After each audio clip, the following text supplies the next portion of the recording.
Hello student, आज के lecture में हम पढ़ेंगे क्लास 10th साइंस के इंपॉर्टेंट क्वेश्चन जो कि यूपी बोर्ड हिंदी मीडियम बच्चों के लिए बहुत ही ज़्यादा इंपॉर्टेंट हैं। पेपर अगर आप देने जा रहे हैं तो पेपर देने से पहले आपको इन क्वेश्चन को ज़रूर देखना, क्योंकि ये क्वेश्चन ऐसे क्वेश्चन हैं जो कि पेपर में 100% आने की पॉसिबिलिटी रखते हैं। ठीक है, यानी 100% यहीं से क्वेश्चन बना है। पिछले 2 लेक्चर में पढ़ा चुका हूँ। पहले लेक्चर में मैंने फिजिक्स का काफ़ी पोर्शन कंप्लीट किया था और दूसरे लेक्चर में मैंने न्यूमेरिकल कंप्लीट कर लिया। आप वो 2 लेक्चर देख के जाइएगा। और यह तीसरा लेक्चर है जिसमें हम लोग केमिस्ट्री के बारे में, यानी केमिस्ट्री से पूछे जाने वाले इंपॉर्टेंट क्वेश्चन डिस्कस करेंगे। जैसा कि हम बात करेंगे, क्वेश्चन नंबर फर्स्ट दिया गया है कि कैसे प्राप्त करेंगे आवश्यक समीकरण भी दीजिए। ठीक है, तो ये क्वेश्चन बहुत ही ज़्यादा इंपॉर्टेंट है, रिएक्शन से रिलेटेड है बेटा। यहाँ पर क्या है, सोडियम हाइड्रोक्साइड से सोडियम कार्बोनेट बनाना है। हम सोडियम हाइड्रोक्साइड से सोडियम कार्बोनेट कैसे बनाएंगे? देखो, यहाँ रिएक्शन से 2 प्रकार के क्वेश्चन कंप्लीट हो जाएंगे। एक तो क्वेश्चन तैयार हो जाएगा कि हम सोडियम हाइड्रोक्साइड से सोडियम कार्बोनेट कैसे बनाएंगे, और या फिर क्वेश्चन आपको यहाँ से रिएक्शन दे देगा और वो रिएक्शन अनबैलेंस होगी, यानी असंतुलित होगी। तो उस असंतुलित रिएक्शन को आपको क्या करना है, संतुलित करना है। ठीक है, तो देखो यहाँ पर सोडियम हाइड्रोक्साइड से सोडियम कार्बोनेट बनाने के लिए क्या करना है कि सोडियम हाइड्रोक्साइड के 2 मॉलिक्यूल, ठीक है, यहाँ 2 पार्ट लेंगे हम सोडियम हाइड्रोक्साइड के, और उसकी रिएक्शन किसके साथ बेटा कराएंगे, तो कार्बन डाइऑक्साइड के साथ। तो जब सोडियम हाइड्रोक्साइड कार्बन डाइऑक्साइड के साथ रिएक्शन करेगा तो सोडियम कार्बोनेट बनेगा और वाटर बनेगा। इस तरीके से हम सोडियम कार्बोनेट बना सकते हैं। ठीक, दूसरा, शुष्क बुझे हुए चूने से विरंजक चूर्ण। अब हम शुष्क बुझे हुए चूने से विरंजक चूर्ण कैसे बनाएंगे? तो देखो, विरंजक चूर्ण बनाने के लिए हम क्या करते हैं कि जो शुष्क बुझा हुआ चूना यानी CaOH का वोल्टेज होता है, उसकी अभिक्रिया किसके साथ कराएंगे, क्लोरीन के साथ कराएंगे बेटा। तो जब क्लोरीन के साथ कराएंगे तो यहाँ CaOCl2 बनेगा बेटा, यहाँ पर विरंजक चूर्ण बन जाएगा और H2O बन जाएगा। ठीक है, उसके बाद थर्ड नंबर रिएक्शन जो आती है कि धावन सोडा से बेकिंग सोडा कैसे बनाएंगे। ठीक है, धावन सोडा से बेकिंग सोडा कैसे बनाएंगे? तो देखो बेटा, सोडियम कार्बोनेट की रिएक्शन जब हम कार्बन डाइऑक्साइड और वाटर के साथ कराते हैं तो ये आपस में रिएक्शन करेंगे, और रिएक्शन करने के बाद में ये बन जाएगा हमारा 2NaHCO3। ठीक है, बहुत इंपॉर्टेंट। देखो, ये सभी की सभी रिएक्शन बहुत इंपॉर्टेंट है। आप 10th का पेपर देने जाएंगे तो उनसे पहले ये रिएक्शन जरूर देखेंगे। क्लोरीन से विरंजक चूर्ण, देखो क्लोरीन से विरंजक चूर्ण कैसे बनाएंगे, तो इंपॉर्टेंट है CaOH का होल ट्वाइस। ठीक है, यानी क्लोरीन से विरंजक। तो क्लोरीन की रिएक्शन हम किसके साथ कराएंगे, बुझे हुए चूने के साथ कराएंगे, CaOH के होल ट्वाइस। जब CaOH के होल ट्वाइस के साथ हम क्या कराएंगे बेटा, क्लोरीन के साथ क्रिया कराएंगे तो ये विरंजक चूर्ण और ये वाटर बन जाएगा। ठीक, क्वेश्चन नंबर 1 कंप्लीट हो गया। अब हम क्वेश्चन नंबर 2 की ओर चलेंगे, जो कि इंपॉर्टेंट है, बहुत ही ज्यादा इंपॉर्टेंट है। तो क्वेश्चन नंबर 2 क्या कहता है? क्वेश्चन नंबर 2 कहता है कि क्या होता है जब रासायनिक समीकरण दीजिए। ठीक, जब जिप्सम को 373 केल्विन ताप पर गर्म किया जाता है। अगर हम जिप्सम ले लेते हैं और उसको 373 केल्विन ताप पर गर्म करेंगे तो बेटा क्या होगा? तो देखो, रिएक्शन क्या है, ये हमारे पास है जिप्सम, और इसको 373 केल्विन ताप पर अगर हम गर्म करेंगे तो ये क्या बनेगा, ये यहाँ पर प्लास्टर ऑफ पेरिस बन जाएगा। CaSO4 का whole CaSO4 into half H2O, और ये हाफ H2O इधर हो जाएगा। खाने वाले सोडे को गर्म करने पर, तो खाने वाला सोडा 2NaHCO3, इसको अगर हम गर्म करेंगे तो ये सोडियम कार्बोनेट, कार्बन डाइऑक्साइड और H2O में क्या हो रहा है, डिकम्पोज हो रहा है। ठीक है, प्लास्टर ऑफ पेरिस को गर्म करने पर बेटा, प्लास्टर ऑफ पेरिस को हम गर्म कर देंगे। जब प्लास्टर ऑफ पेरिस को गर्म करोगे तो क्या बन जाएगा, ये बन जाएगा 2CaSO4 इंटू H2O, यानी H2O बन जाएगा। ठीक है, तो गर्म करने पर ये बनेगा। देखो आगे दिया गया है कि प्लास्टर ऑफ पेरिस बनाने की विधि एवं एक उपयोग देते हुए रासायनिक समीकरण लिखें। ठीक है, तो बहुत इंपॉर्टेंट क्वेश्चन है, इस क्वेश्चन को आप इंपॉर्टेंट क्वेश्चन में रखेंगे। देखो बेटा, प्लास्टर ऑफ पेरिस बनाने की विधि, तो प्लास्टर ऑफ पेरिस बनता कहता है कैसे, तो प्लास्टर ऑफ पेरिस बनाने के लिए हम क्या करते हैं कि जिप्सम को 373 केल्विन ताप पर गर्म करने पर जब हम जिप्सम को 373 केल्विन ताप पर गर्म करते हैं तो जिप्सम किस में बदल जाता है, ये प्लास्टर ऑफ पेरिस में बदल जाता है।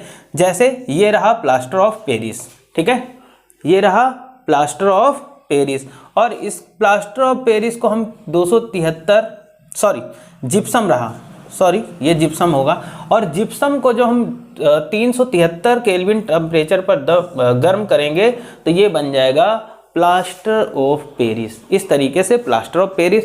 उपयोग की बात कर लेते हैं बेटा। प्लास्टर ऑफ पेरिस का उपयोग क्या होता है, टूटी हड्डियों को सहारा देने के लिए प्लास्टर ऑफ पेरिस का उपयोग करते हैं। देखा होगा जिनका बोन वगैरह फ्रैक्चर हो जाता है, हाथ पैर फ्रैक्चर हो जाता है, तो उनके ऊपर डॉक्टर एक प्लास्टर चढ़ाते हैं, ठीक है, तो उस प्लास्टर में प्लास्टर ऑफ पेरिस का यूज किया जाता है जो हड्डियों को सहारा प्रदान करता है। ठीक, आगे देखो अगला प्रश्न, ये भी प्रश्न हमारा इंपॉर्टेंट है। देखो आज के लेक्चर में जितने भी क्वेश्चन है वो सारे के सारे बहुत ही ज्यादा इंपॉर्टेंट है। हर एक क्वेश्चन बोर्ड एग्जाम में आने की 100% पॉसिबिलिटी है। तो देखो भर्जन तथा निस्तापन में अंतर बताइए। भर्जन तथा निस्तापन में अंतर क्या है? तो भर्जन क्या होता है बेटा, जब हम अयस्क को वायु की उपस्थिति में गर्म किया जाता है, यानी जब किसी अयस्क को वायु की उपस्थिति में गर्म किया जाता है तो इस प्रक्रिया को बोलते हैं भर्जन। इसका उपयोग सल्फाइड अयस्कों के लिए किया जाता है, यानी सल्फाइड अयस्कों के शुद्धिकरण के लिए इस प्रक्रिया का उपयोग करते हैं, किसका, भर्जन का। वहीं पर हम निस्तापन की बात करते हैं बेटा, तो निस्तापन क्या होता है, जब अयस्क को वायु की अनुपस्थिति में गर्म किया जाता है। तो अयस्क को वायु की अनुपस्थिति में, यानी कहीं भी अगर हम अयस्क को गर्म कर रहे हैं तो वहां पर वायु नहीं होनी चाहिए। तो जब वायु की अनुपस्थिति में गर्म किया जाता है तो उसे निस्तापन कहते हैं। और निस्तापन का प्रयोग हम लोग उपयोग बेसिकली कार्बोनेट या हाइड्रेटेड अयस्कों के लिए या अयस्कों को शुद्ध करने के लिए करते हैं। ठीक, क्वेश्चन नंबर 5 जो कि महत्वपूर्ण प्रश्न है, और समझ लेते हैं क्वेश्चन क्या है। समीकरण लिखिए और संतुलित करिए। ठीक है जैसे तनु सल्फ्यूरिक अम्ल की जिंक दानों के साथ क्रिया, अगर तनु सल्फ्यूरिक अम्ल है तो वो जिंक दानों के साथ अभिक्रिया करेगा तो क्या बनेगा। तो देखो तनु सल्फ्यूरिक अम्ल हमारे पास H2SO4 हो गया और उसकी अभिक्रिया जिंक के साथ कराएंगे। तो जब तनु सल्फ्यूरिक अम्ल जिंक के साथ अभिक्रिया करता है तो जिंक SO4 के साथ रिएक्शन कर लेगा तो ZnSO4 और हाइड्रोजन अलग हो जाएगा। बहुत इंपॉर्टेंट अभिक्रिया है ये अभिक्रिया, बिल्कुल आपको रट के जाना है बेटा। ठीक है, आगे देखो तनु HCl अम्ल की एल्युमिनियम चूर्ण के साथ, देखो तनु HCl यानी हाइड्रोक्लोरिक अम्ल ले लेते हैं और उसकी अभिक्रिया अगर हम किसके साथ कराते हैं, एल्युमिनियम के साथ कराते हैं। ठीक है, एल्यूमिनियम के साथ कराते हैं, एल्यूमिनियम चूर्ण के साथ कराते हैं, तो यहां पर क्या बनेगा 2AlCl3 और हाइड्रोजन गैस निकल जाएगी। तो बहुत इंपॉर्टेंट क्वेश्चन है, इन क्वेश्चन को आप रट के जाइएगा। ठीक है, इनको नोट करो, इनको नोट कर लो, स्क्रीनशॉट ले लो, फिर मैं आगे बताता हूं आपको।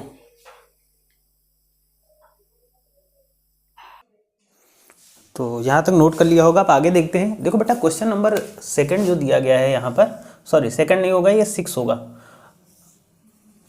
निम्नलिखित का IUPAC नाम लिखें। अच्छा ये बहुत इंपॉर्टेंट है, निम्नलिखित का IUPAC नाम लिखें। ये क्वेश्चन आप रीड करके जाइएगा, ये ऐसे क्वेश्चन है जो बार बार रिपीट हुई हैं। ठीक है, जैसे यहाँ पर C2H5CHO, इसका IUPAC नाम क्या होगा, तो ये होगा प्रोपेनल। दूसरा नंबर दिया गया है CH3COCH3, इसका IUPAC नाम क्या होगा, प्रोपेनोन होगा। थर्ड नंबर दिया गया है CH3 single bond C single bond CH2 single bond CH3, इसका जो IUPAC नेम होगा वो होगा ब्यूटेन 2,1, क्या होगा, ब्यूटेन 2,1। फोर्थ नंबर है CH3COOH, इसका जो IUPAC नाम होता है बेटा वो होता है एथेनोइक अम्ल। ठीक है, फिफ्थ नंबर दिया गया है HCHO, जिसका IUPAC नेम होगा मीथेनल। ठीक, सॉरी 6 नंबर होगा, ये फिफ्थ था, ये 6 नंबर होगा CH3OH यानी मेथेनॉल। ठीक है, 7 नंबर है CH3Cl, इसको बोलेंगे क्लोरोमीथेन, ये इसका IUPAC नेम है। 8 नंबर है HCOOH, इसका IUPAC नेम है मीथेनोइक अम्ल। 9 नंबर है CH3CH डबल बॉन्ड CH, इसका जो IUPAC नेम है वो है प्रोपीन, क्योंकि ईन लगा हुआ है। 10 नंबर है CH2 double bond CH single bond CH double bond CH2, इसका जो IUPAC नेम होगा 1,3, यानी 1 नंबर पे और 3 नंबर पे क्या लगा है, ईन लगा है तो ब्यूट डाई ईन हो जाएगा, ठीक है। 11 नंबर पे आएंगे CH3 single bond C triple bond CH, इसको बोलेंगे प्रोपाइन, ठीक है। तो ये देखो, ये मैं बोल रहा हूँ, आप रट के जाइएगा, ये पेपर के लिए आपके मोस्ट इंपॉर्टेंट है, ठीक है। इनसे ही आपके IUPAC नेम आएंगे, ठीक है। क्वेश्चन नंबर 7 दिया गया, निम्नलिखित पर संक्षिप्त टिप्पणी। अच्छा, बहुत इंपॉर्टेंट है ये जो टिप्पणी, जैसे एस्ट्रीफिकेशन बहुत इंपॉर्टेंट है, एस्ट्रीकरण बहुत इंपॉर्टेंट है, इसको रीड करके रट के जाइएगा, 100% इसी से आएंगी, ठीक है। तो देखो, एस्ट्रीकरण क्या है? वह क्रिया जिसमें एक कार्बोक्सिलिक अम्ल और एक एल्कोहल, मतलब एस्ट्रीकरण अभिक्रिया क्या है? एक कार्बोक्सिलिक अम्ल होगा और कार्बोक्सिलिक अम्ल होगा और एक एल्कोहल होगा, और वो दोनों क्या करेंगे? क्रिया करके एस्टर और जल का निर्माण करेंगे, ठीक है। क्या करेंगे? एस्टर और जल का निर्माण करेंगे। उदाहरण के लिए एथेनोइक अम्ल और एथेनॉल, ठीक है। इनका H2SO4 की प्रेजेंस में रिएक्शन कराएंगे तो ये एथाइल प्रोपेनोइड बनाएंगे, ठीक है, और H2O बनेगा, ठीक है। बहुत इंपॉर्टेंट है। दूसरा जैसे पूछा जाता है, इंपॉर्टेंट है साबुनीकरण। साबुनीकरण में क्या होता है? जब हम क्या करते हैं, वसा या तेल जब सोडियम हाइड्रोक्साइड के साथ क्रिया करता है तो साबुन व ग्लिसरॉल बनता है। यानी जब भी कोई वसा होगा या तेल होगा, वो सोडियम हाइड्रोक्साइड के साथ जब क्रिया करेगा तो क्या बनेगा? साबुन व ग्लिसरॉल बनेगा, और यही प्रक्रिया साबुनीकरण होती है। यहाँ पर ये इसका उदाहरण है, ठीक है, ये एग्जाम्पल है साबुनीकरण का, ओके। वहीं पर थर्ड नंबर जो कि वेरी वेरी इंपॉर्टेंट है, क्या वेरी वेरी इंपॉर्टेंट है? किण्वन। यह एक जैव रासायनिक प्रक्रिया है। क्या है? यह एक जैव रासायनिक प्रक्रिया है जिसमें सूक्ष्म जीव शर्करा को एंजाइमों की सहायता से, ठीक है, सूक्ष्म जीव कौन से होते हैं इसमें? ईस्ट वगैरह होते हैं। तो यह एक जैव रासायनिक प्रक्रिया है जिसमें सूक्ष्म जीव शर्करा को एंजाइमों की सहायता से एल्कोहल गैस जैसे कार्बन डाइऑक्साइड या अन्य उत्पादों में परिवर्तित कर देते हैं। इसी प्रक्रिया को किण्वन बोलते हैं, ठीक है। किण्वन के लिए जैसे यहाँ पर ये ग्लूकोज दिया गया, ग्लूकोज को क्या करता है कि ईस्ट एंजाइमों की सहायता से एल्कोहल और कार्बन डाइऑक्साइड में परिवर्तित कर देता है, ठीक है। उसके बाद बात करेंगे हाइड्रोजनीकरण। बहुत इंपॉर्टेंट है, हाइड्रोजनीकरण भी पूछा जाता है। क्या होता है हाइड्रोजनीकरण में? बेटा क्या होता है? यह एक रासायनिक अभिक्रिया है। देखो, हाइड्रोजनीकरण रासायनिक अभिक्रिया है, जबकि किण्वन क्या है? एक जैव रासायनिक प्रक्रिया है। ये अंतर आप याद रखेंगे, ठीक है। यह एक रासायनिक अभिक्रिया है जिसमें किसी यौगिक में हाइड्रोजन गैस जोड़कर संतृप्त किया जाता है। हाइड्रोजनीकरण में क्या होता है? किसी यौगिक में हाइड्रोजन गैस जोड़ करके उस यौगिक को संतृप्त किया जाता है। उदाहरण के लिए वनस्पत तेल का हाइड्रोजनीकरण, ठीक है। तो जब वनस्पत तेल का हाइड्रोजनीकरण किया जाता है, ये इसका उदाहरण होगा, ठीक है। लेकिन इसमें एक चीज याद रखिए, इसमें निकेल या प्लेटिनम या कैटलिस्ट यानी उत्प्रेरक का काम करेंगे, ठीक है। अगला क्वेश्चन नंबर 8 है, निम्नलिखित यौगिकों का संरचना सूत्र लिखिए। बहुत इंपॉर्टेंट है, सभी बहुत इंपॉर्टेंट है, पूरे 6 का 6 बहुत ज़्यादा इंपॉर्टेंट है। इसमें क्या है? जैसे 1,3 ब्यूटाडाइन, ठीक है। अब इसमें क्या है? इसका संरचना सूत्र क्या होगा? तो इसका होगा CH2 double bond CH single bond CH double bond CH2, ये इसका संरचना। ब्यूटेनोन 2 का संरचना सूत्र क्या होगा? CH3 single bond CO single bond CH2 single bond CH3, ये इसका संरचना सूत्र। प्रोपेन टू ऑल क्या होगा? CH3 single bond CHOH CH3, ठीक है। चाहे तो OH यहाँ जोड़ लो नीचे, चाहे वहीं जोड़ लो, कोई दिक्कत नहीं। 2 हाइड्रोक्सी प्रोपेनोइक एसिड प्रोपेनिक अम्ल, तो 2 हाइड्रोक्सी प्रोपेनोइक अम्ल का सूत्र क्या होगा? CH3 single bond CHOH single bond COOH। Ethyl alcohol का संरचना सूत्र CH3 CH2OH होगा। 2 मेथिल प्रोपेनॉल का संरचना सूत्र मतलब इसका संरचना सूत्र क्या होगा? CH3 का whole twice CH single bond CH2 single bond OH, ठीक है। तो बेटा सभी के सभी ये क्वेश्चन बहुत इंपॉर्टेंट है, इतने इंपॉर्टेंट है कि आपको यहाँ से क्वेश्चन देखने को मिलेंगे। केमिस्ट्री के बहुत इंपॉर्टेंट क्वेश्चन है, ठीक है।